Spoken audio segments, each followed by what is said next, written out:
Is this thing on? It is another episode of SOFREP Radio, and I am your host, the one and only Rad, coming to you from the fireplace, as always. And a big reason why that fireplace stays on and we get to keep doing these shows is because you keep going to our merch store, picking up some of that branded SOFREP merch that we love to get tagged on Instagram, on Facebook, on all the social media. So hit us up, tag us, SOFREP. We'll be looking for it and sharing it. I also want to mention our book club. It's sofrep.com/book-club. And we have a lot of curated books in there that are picked out by Brandon Webb, Special Operator Sniper, all of the crew, that guy, everybody, George Hand that's in there. Everybody's putting these books together. And hopefully this next author who I have on the show, her book, we'll be able to get into our rotation. We'll figure that out. We'll get Guy involved. But who I want to introduce today, and I'm just going to read it straight up, is Susan Tate Ankeny out of Portland, Oregon, is the author of nonfiction World War II history books, including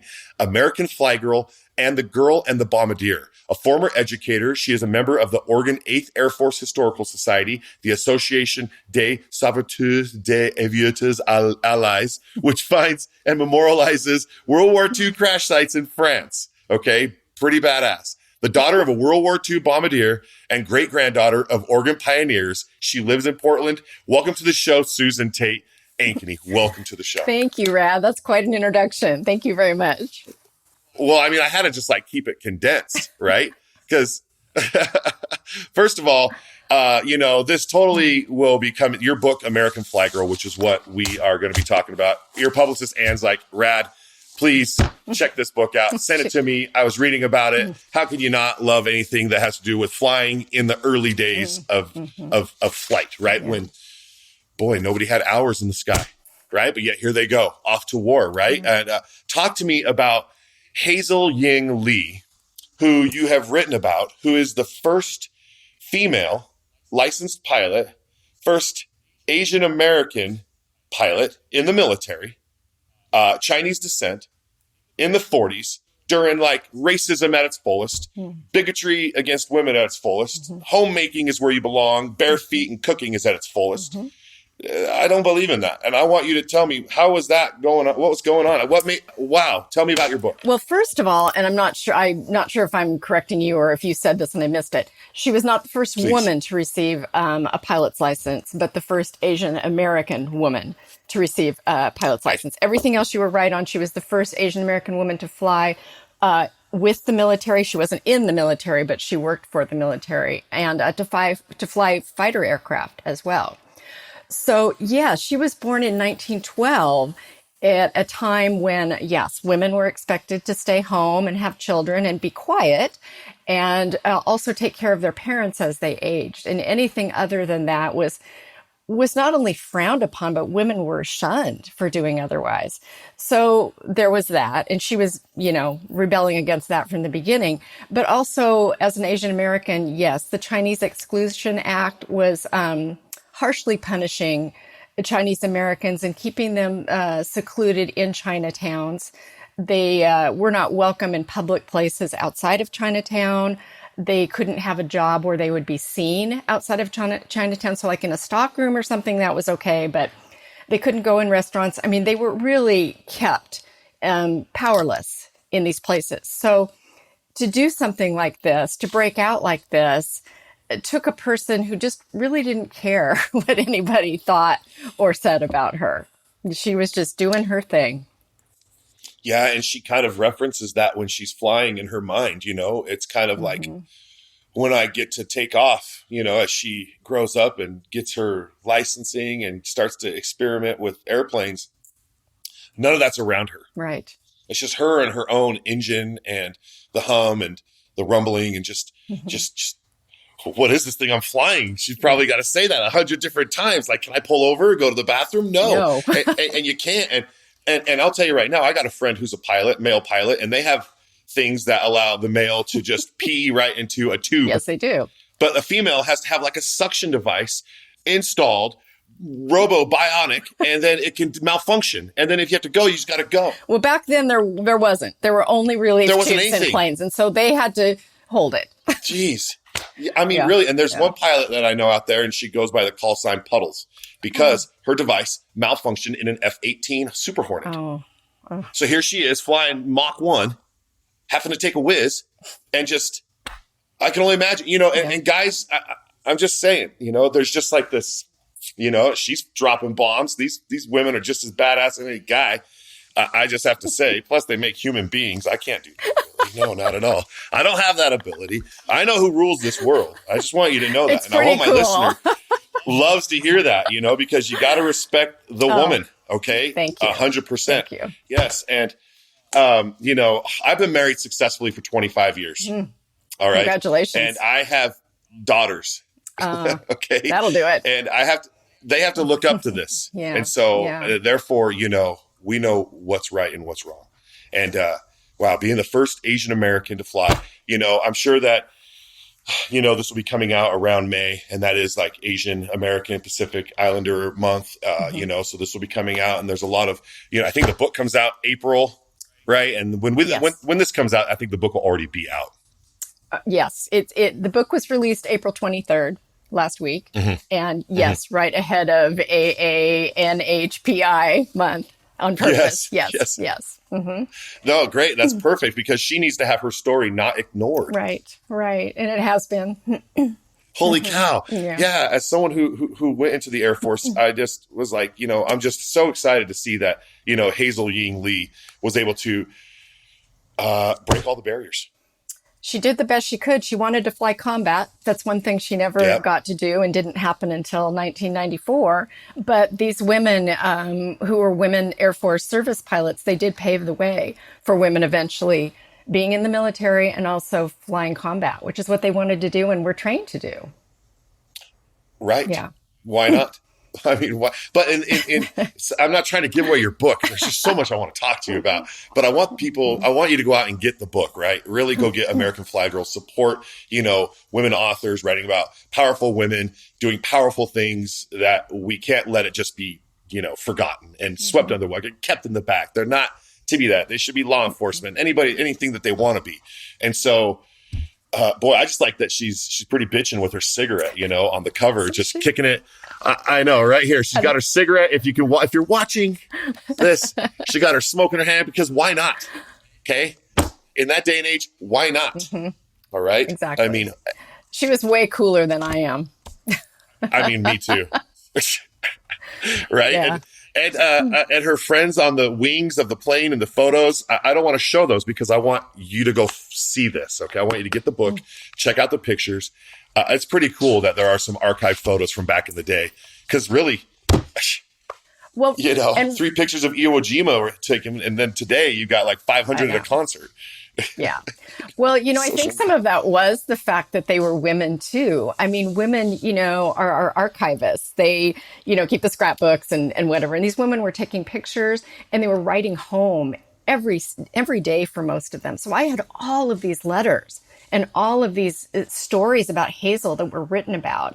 And I think, maybe I'm wrong, but, women do tend to write more than men.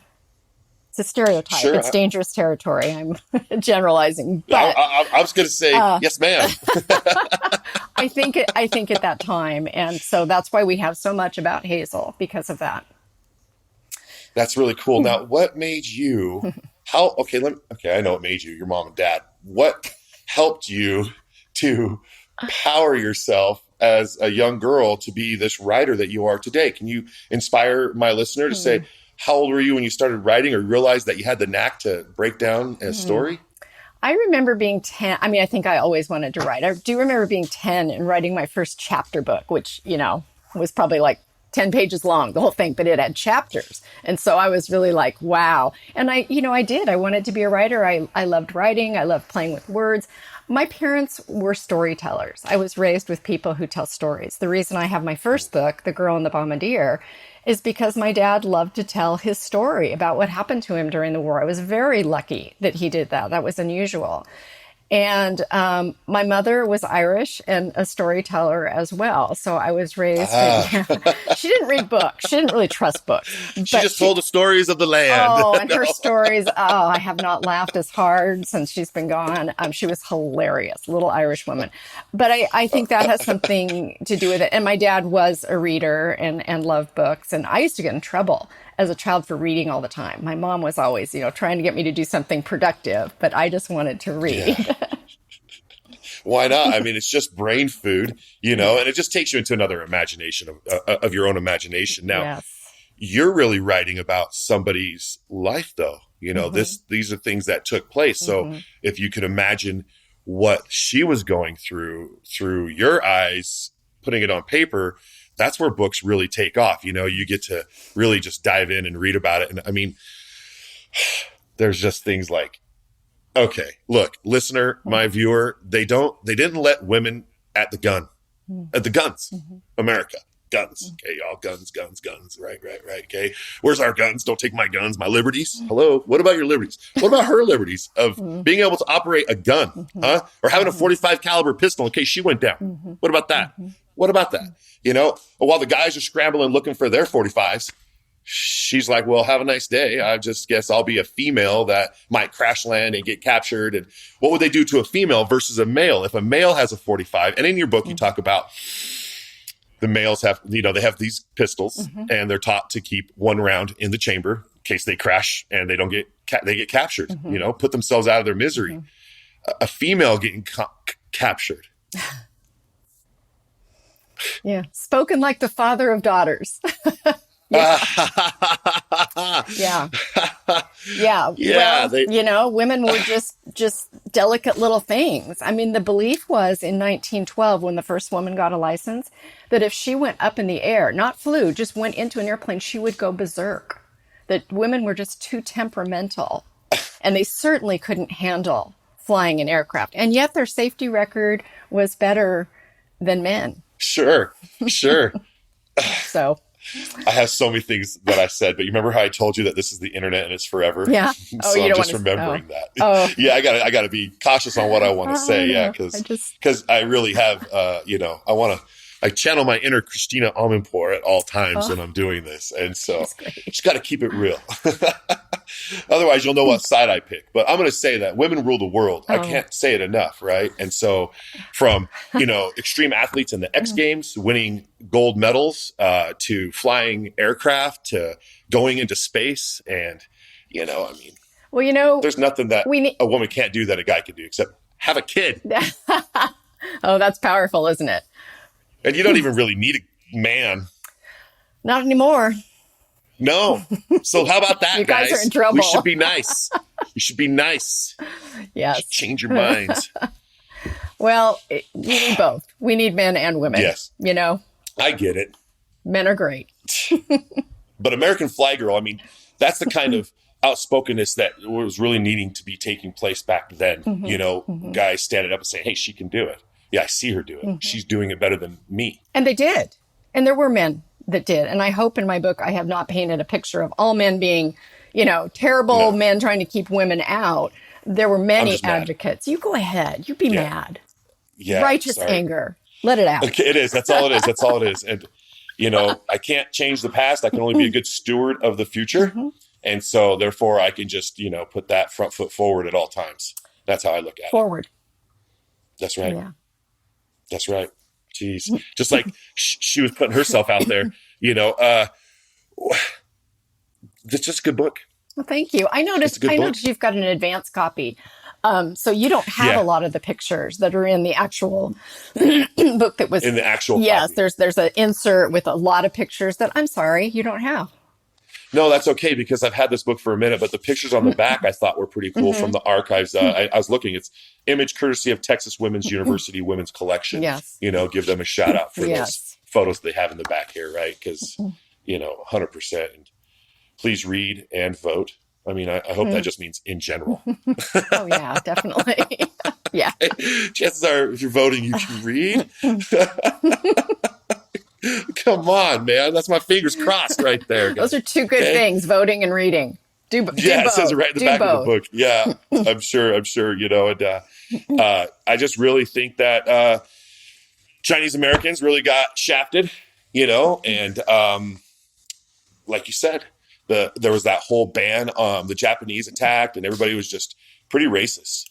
Yes, after that, the Chinese started wearing buttons in Portland, I think around the country, that said, "I'm Chinese," because they didn't want to be mixed up with the Japanese who were being rounded up and put in internment camps. I mean, can you imagine the fear of that for your all family? The children and all the people, even being born here and still having to deal with that sleight of eye, like, who is that over there? Is that an American? Are you a citizen? Or what's your purpose here? That distrust to be watched that 100%. way.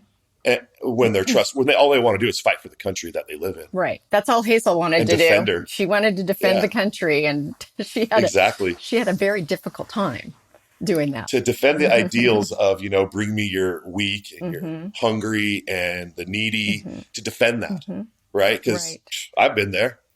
Yes, you have. Growing up. Yeah, I've drinking powdered milk before. That's how old I am. Let's go there. Wow. Right. I remember. Yeah. My dad told me water was okay to drink in Cheerios. He's like, other kids eat it that way.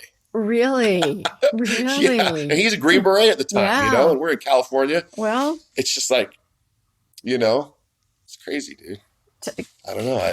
What do you think? Is this something that could be adapted into a movie? There is interest in making it into a movie. So yes, I think so. In fact, one of my reviews, I think it was Publishers Weekly, gave me a starred review last week, and they called it cinematic. So I'm very proud of that. My writing. I mean, think it so. reads like fiction, don't you think? It doesn't read like boring nonfiction. No, it's not boring. No, that's why I want to talk about it.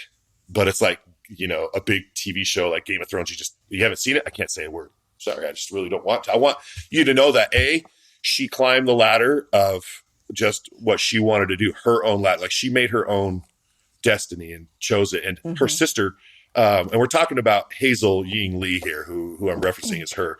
Her sister, or one of her family members, said, what happens if everybody freaks out? And she's like, well, Hazel's the one that doesn't freak out. And that's what you need, is someone that doesn't freak out to be in that pilot's chair, that cockpit, and ice on the wing, and trying to climb over mountains that are 10,000 feet taller than, planes could even fly, and happen to go through, what did you quote it as? What did they quote it? The Skyway to Hell? Yes, because it was littered with planes. That you're talking about the hump, the supply route over the Himalayas. Yeah.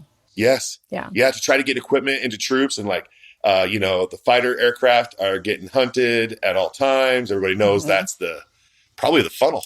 Yeah. It was the only way to get in at that time. Japan had effectively cut China off, and there was no supplies to China. And that was the only way, the hump.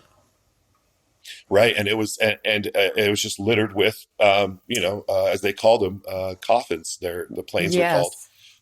There were coffins, and there's troops and stuff that are, I'm sure, still being discovered through hikers randomly just taking the Himalayas up for a challenge, and there's an aircraft crash. Right. I'm sure. So you go around and do this in France.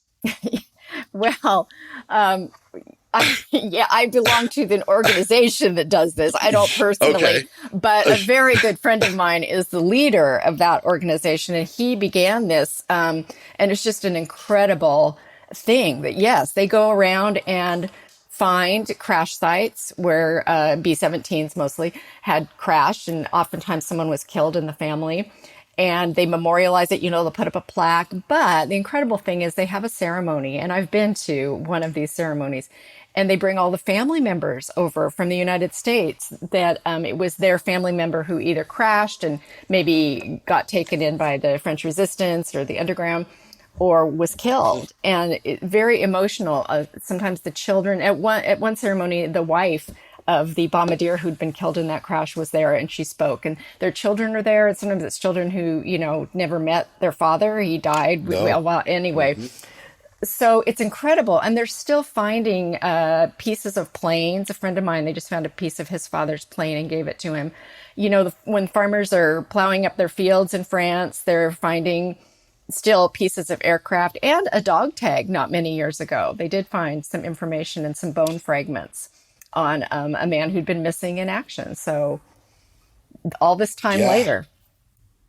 And I see that you also have a triangle flag on your mantle behind you. You want to tell I me do. who that belongs Oh, to? Yeah, I have one too. my dad was a bombardier in World War II. And it was my dad that was shot down.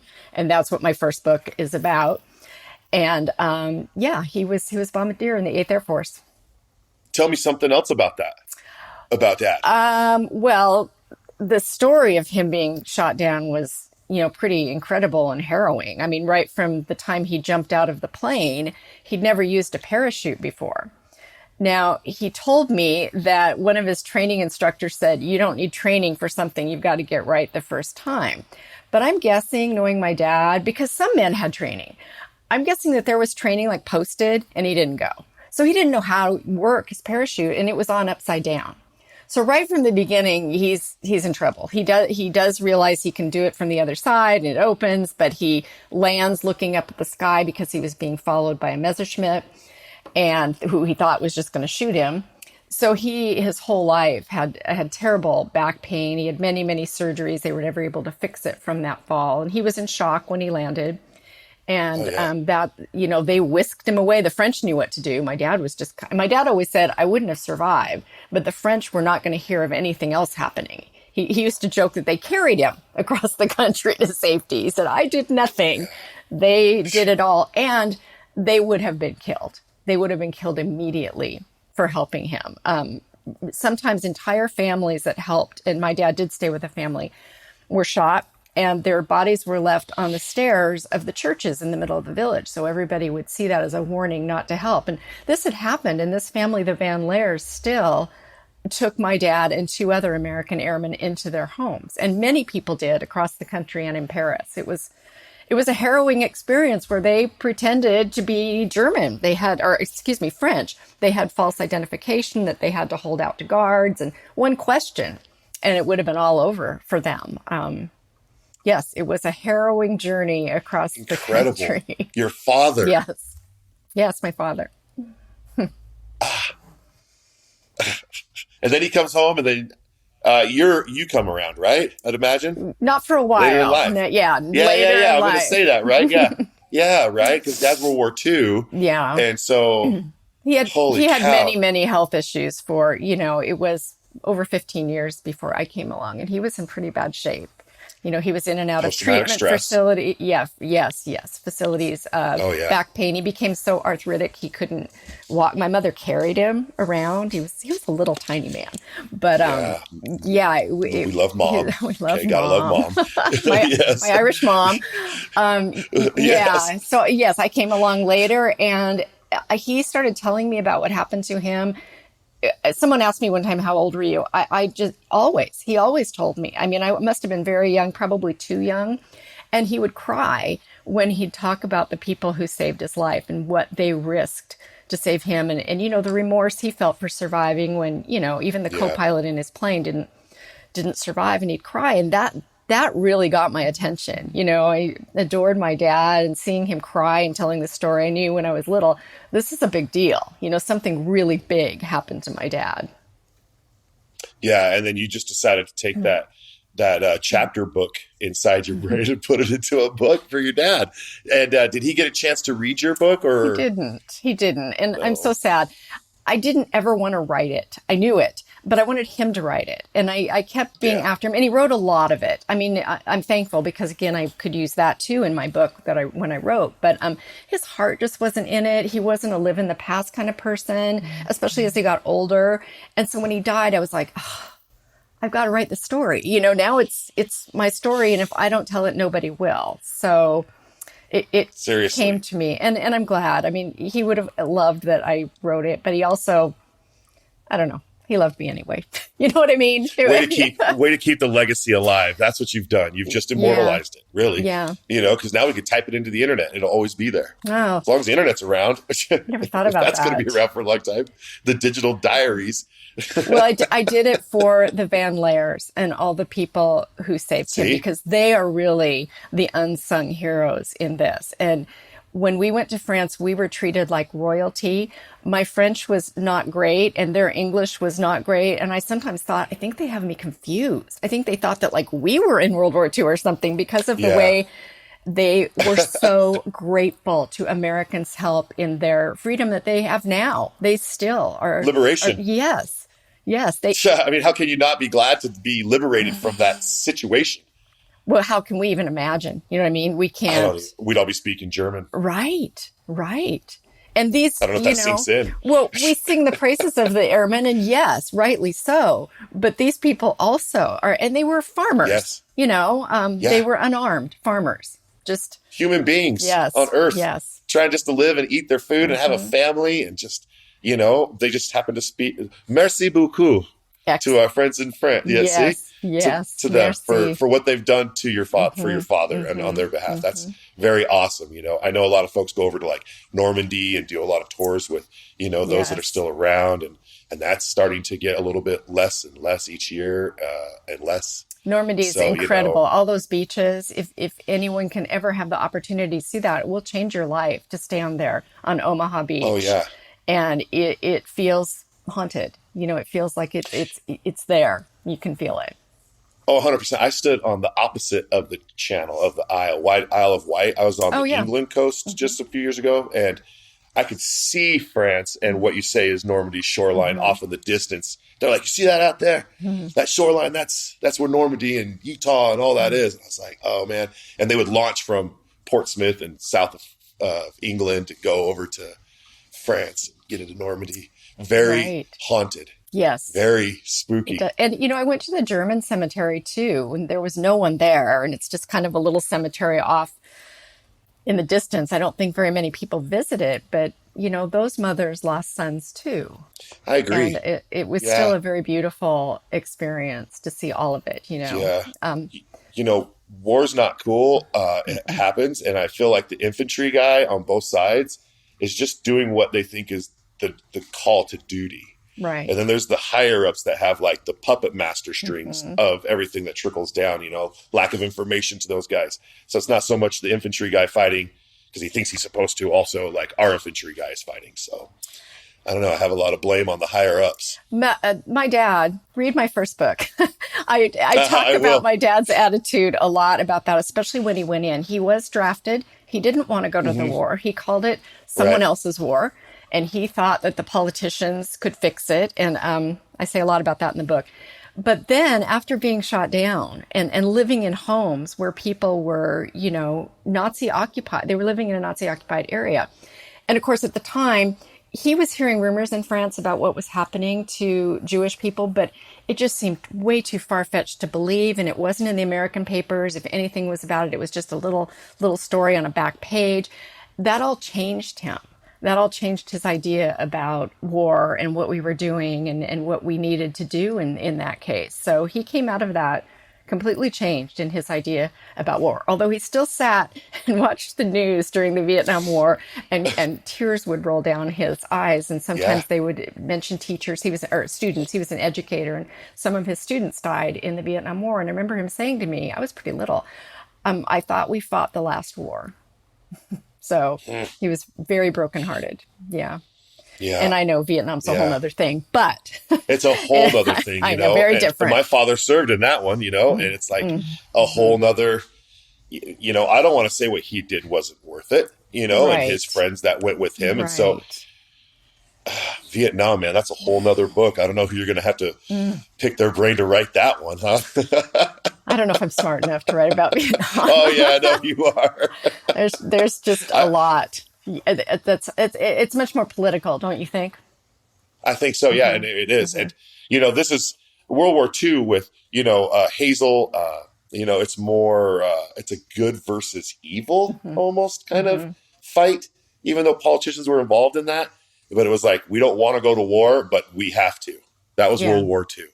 Like, he comes up, Roosevelt's like, we don't want to go to war. Yeah. Americans didn't. Americans wanted to keep No, us out of it, and then but they all bound like glue. We all kind of got together. There was yeah. no real issue. It's like, oh, hey, we got to stop making coffee cans and make ration cans with the coffee Right. cans. And those guys came back heroes.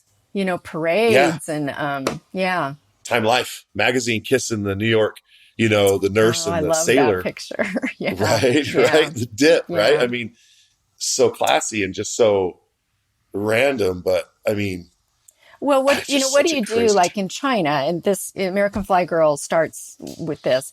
In 1931, the Japanese just invaded China. We went, I didn't know much about this, honestly, before I wrote this book. And they said they've got resources that we want and we're coming in. And they had a fantastic air force, whereas China had four little scattered fledgling air forces around the country.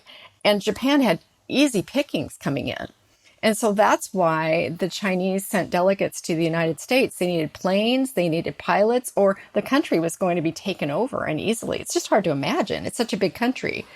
And Right. so, yes, that's how Hazel ended up being trained. I won't give it all away, but to be a No, pilot right.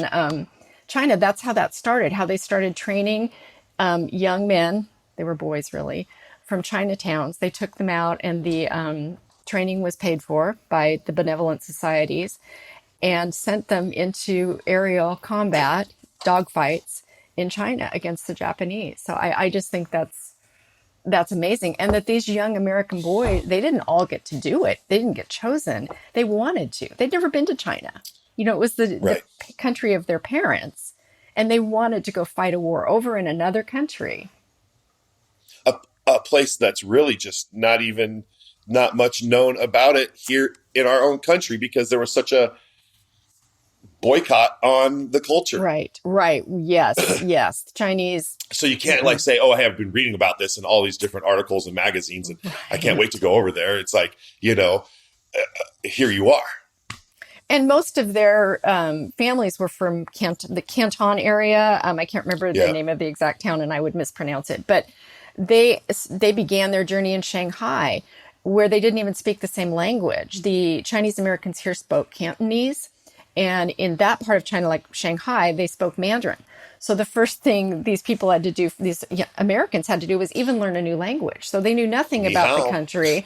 They didn't even speak the language. Right. Yeah, they'd seen a movie. I'm not going to be able to remember the name of it right now. These young people, 19 to 23 years old, had seen a movie about Shanghai, and that was all they knew. I mean, these were kind of typical American teenagers. They weren't Chinese, and they were Chinese American, but they lived in an American culture that they fully embraced. You look at Hazel on the cover of the book. She's clearly Yeah. kind of a cool Yeah. kid. She's definitely, like if you're going to say Western, she seems Yeah. just normal. She thought It's of just, herself as yeah. American, but of course, Yeah, 100%. it showed wherever she went. So she would be asked to leave a restaurant because of how she looked. Yeah, because she's Asian or Chinese, and it's like a lot of people stare at me when I walk around, and it's because I have a lot going on, and I look out, and so I don't see that. I don't see what my wife's coming in to kiss. I don't see. I just see out. I just see her. I'm like, oh, pretty face. But I have to understand, you just walk in someplace to be judged on how you look, but yet deep down inside, you have no idea how that person's going to be, who they are. She's Right. just straight up American, having a smoke, Yep. wanting to defend her country, wanting to be a part of it, wanting to be a part of the movement, wanting to, really break barriers for women to fly, Asian women to fly, period, because it was so. And in your book, you write about how, where is it at? Where do I have that little snippet? It says here, despite her experience, she would feel the oppression and discrimination of Americans' Chinese Exclusion Act, which refused to admit Chinese immigrants into the U.S. for a generation. In China's field of male-dominated aviation, she was dismissed for being a woman and for being an American. During World War II, she suffered the pain of being mistaken for Japanese. But in service to her country, Hazel refused to be limited by gender, race, and impossible dreams. The U.S. government posthumously awarded her the Congressional Medal of Honor and recognized the military service of the WASPs, and her untimely death ended a short life served as a beacon for women everywhere who are confronted by racism and sexism. Let's let that Is sink that a in for a press second, release right? or something? I've never read. What is that you're reading from? Did you was that okay? Did you want to correct me? No, but I don't think I've read it. Is it from like the jacket of the book Is that you it? got? No, it's not. Oh. No, that's here. This is the piece of paper here. Okay, I have a piece okay. of paper here. Wow. Yeah. I just pick and choose. See, I told you. Okay. No, that's exactly right. Yeah. Yeah, pretty amazing. I don't think, I mean, she wanted to be a role model for young Asian American girl. I mean, because she had little sisters. And so like She should have a Barbie. oh yeah, you're right. Yes. And then Sorry, I have to say and it. then a Sorry. movie about And then a Hazel movie. Yes, Barbie. but she Barbie should have Hazel. a Barbie with a smoke. Oh yeah, wouldn't that be great? That one with the pants. I know. Sorry, I don't mean to That interrupt you, whole but outfit. it just came to me. I want that Yes. outfit. You know, I want to wear And the that plane. around. Yeah. Because Barbie gets a Jeep, she can have a plane. Yes. Hey, hello. A I'm just biplane, saying. open cockpit biplane. Yeah. But okay, I won't. so Okay. Hazel just wanted to fly. And Yeah. and a lot of flyers at that time, and especially all of the women flyers, were flying to do acrobats and, you know, aerial things in the sky, fly shows. So Hazel was also very different in that she didn't want to do shows. She wanted to do combat. She wanted to fight. And, you know, when she thought she could fight for China, that's a whole nother story. And then she wanted to get back to this country and fight, combat here. And there was no way Yeah. that she was told, you can be a nurse, you can be a secretary, but you cannot fly aircraft at all. I mean, not even out of combat for what was then the U.S. Army Air Corps. Yeah. To go from no to here's the Congressional Medal of Honor. Yeah. She earned that. She really did. Yeah. Yeah. And- the CMH, you know. Yeah, it's awarded, right? I'm not sure she Yes. was like even after it. She was just Yes. doing what she did. Oh, yeah. Got it, She would have right? done it for no attention at all. I think she would laugh about all of this, honestly.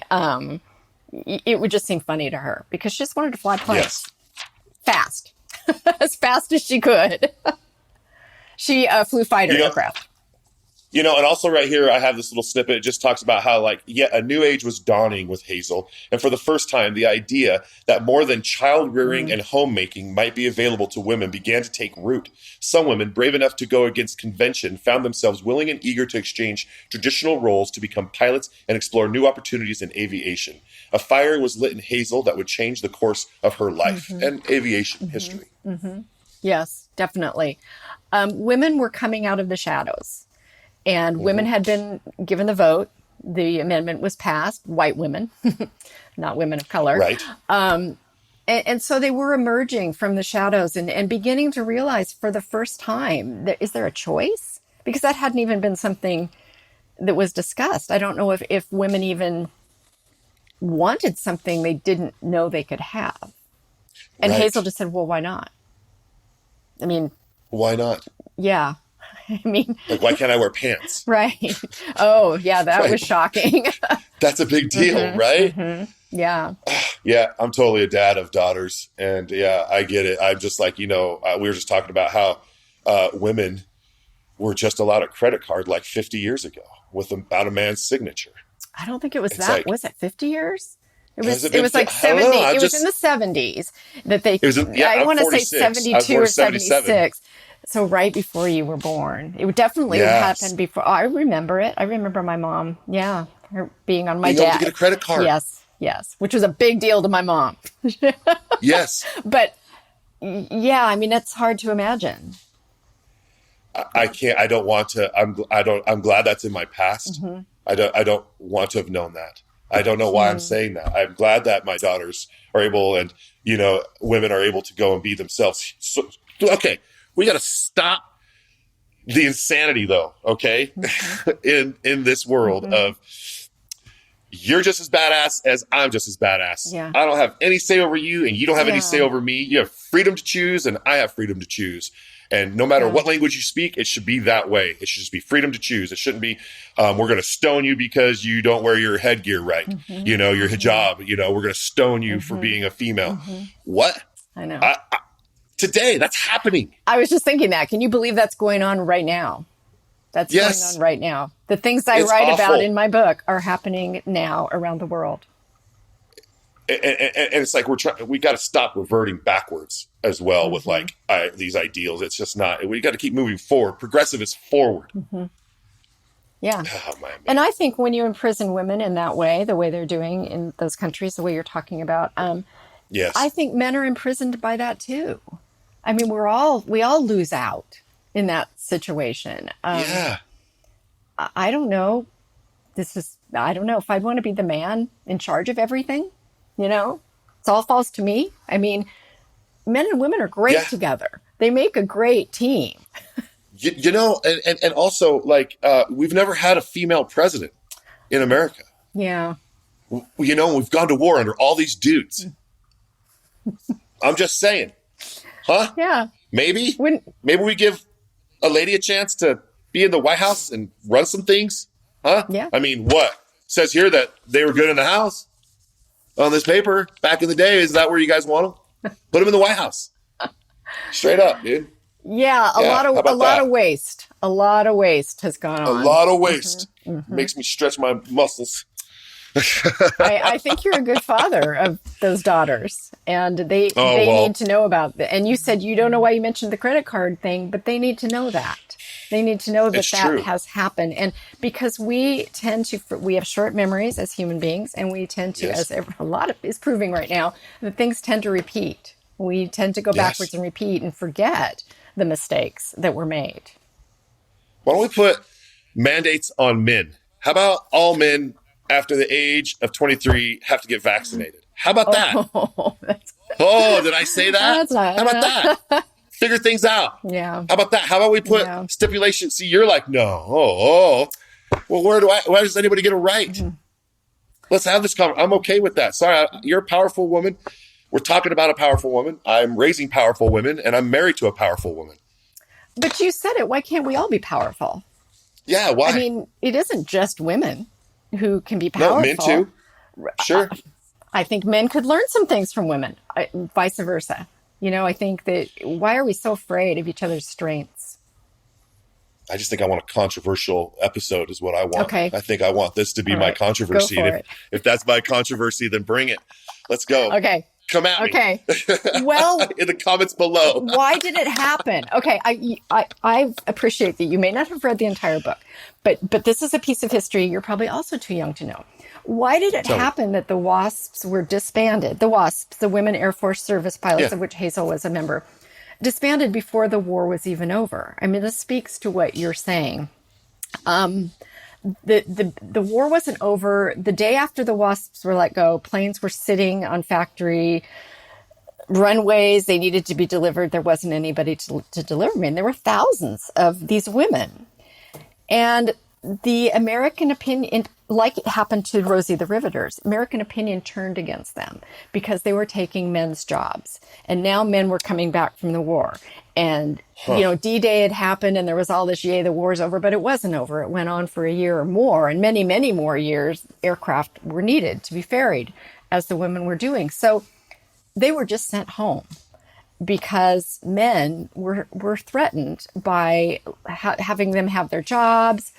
And, you know, they became more vocal, the men, about, well, we don't want to fly combat. We want to ferry planes. And now the women are ferrying planes and we're being sent over to lose our lives. So it was a really big deal. And at that time, in December of 44, the whole country rallied behind it. Yeah, get rid of those women. There were no parades. There were no medals. Most of them never flew an airplane again. And this was their life. Wow. Yeah. What kind of thinking is going on in the public? And, you know, they were the darlings of the early war, coming in to save the day. And by the end of the war, they were job stealers. And the other belief at that time is that women needed to go home now that men were coming back to nurture these men, to care for them emotionally. I mean, this was said outright in public. You know, you can't fly a plane and nurture your husband, or, you know, that apparently two things can't happen. I think there was a real fear about what was going to happen in this country after the war. And women were threatening. Imagine. I don't want, I am imagining it. To have,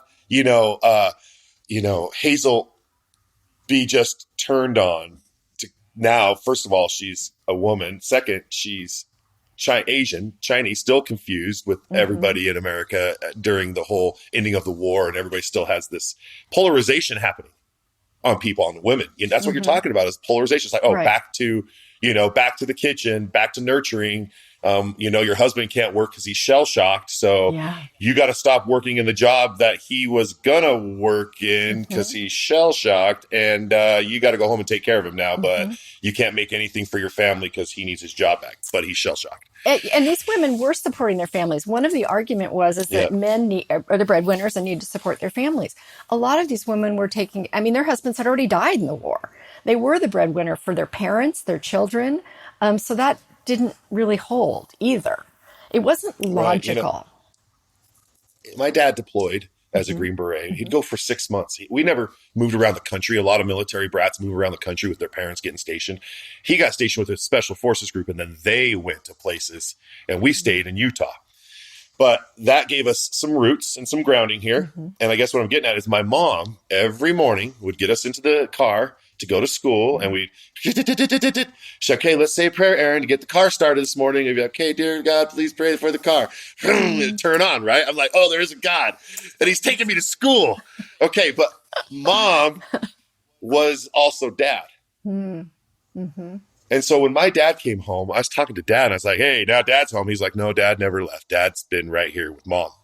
Oh. And so he's like, you just got to look at it that way, right? I got to go do my stuff. Who was handling all this? He's like, your mother was taking care. He had just a huge respect for the workload that he almost felt like he was playing hooky. He's with the guys. He's wearing gear. He's jumping out of airplanes, and then comes home and he has to acclimate, right? Get back into the life of family man, father, coming home, etc. And it just took a minute. And so mom just kept the house running. I'm just saying. And she was able to do all those things, keep the house running, and be a support partner to him. And he, I'm sure, had a very happy life because of the attitude that he had toward she carried them at sharing. the end, like your mom. Yeah. Yes, like your mom carried. Yeah, at the VA. I think what broke my mom was my dad being broken, because she'd have to push him through all these VA tunnels and all these different things. And here she is pushing 50, 60 at the time and breaking herself, hauling him around because he's broken. It's just like the caregiver here, right? That's why I'm a big advocate for our younger veterans to just go get checked out while they're young, like 30s and 40s, like go in their 20s, because by the time you're 60, your caregiver, your significant other is the one taking care of you. Right. And so it's like, you got to look at they're going to need to be also taken care of, but the love is, I'm going to wheel you around, honey, because I love you so much, and we're going to get you your meds, but who's taking care of her or him? It's wheeling you around. I don't know. It's just one love, baby. I bet you took care of your mom. Is your mom still alive? No. Oh, but I bet you did. Yes, I did. And that's how it goes. Yes, I did. And you had this role model. Her. Oh, really? Yeah. I'm sorry. That's hard. It was just like 2 years ago. Oh, so it's fresh. Yeah, I'm a mama's boy, just like the bumper sticker. Mama's boy. Good for you. The best kind. The best kind. Well, before I keep the waterworks going any longer here, I got these glasses on to hide all that. I will say that you've been an awesome guest, and I've been I've grown from meeting you, and thank you for being on the show. Thank you. You've been an awesome interviewer. Thank you. And American Flygirl by Susan Tate Ankeny. It's like tank. Tankeny. Ankeny. Okay. Good. You've been awesome. Thank you. You're awesome. Yeah. And Thank Anne, your publicist, please send me any more of you. Oh, thank you. She's great. Anne. Yes. Yeah. Yes. Yeah. Yes. So I guess what I'm wanting to do is I'm just going to wind down the show and say thank you for being on the show. Thanks for talking about your father's story. Thank you for bringing Hazel Yingling Lee's life to my listener, SOFREP. And thanks to my listener for taking the time to hear us and just have random conversation we haven't ever met. And this is how it goes. And you can do the same and just be a nice person. And just kindness is never out of fashion. Boom. Just remember that. Perfect. Do you have any website or anything that you want to shout out that I didn't? I do. My website is susantateankeny.com. How easy is that? And do you have social media as well? They can find you out there if they have any questions about your authorship. Yes, Facebook and Instagram at Susan Tate Ankeny on both of those. And we'll have that in the description. Thanks to Anton, my producer, great. and Brandon Webb, the creator, and everybody that's on board with SOFREP that helps us to move this ship in the right direction. Again, please go support our merch shop so I keep the fireplace lit. And check out our book club. It's very important to us that you guys read books, all books. Just read a book. And on behalf of my guest, Susan, I'm Rad saying peace. You've been listening to SOFREP Radio.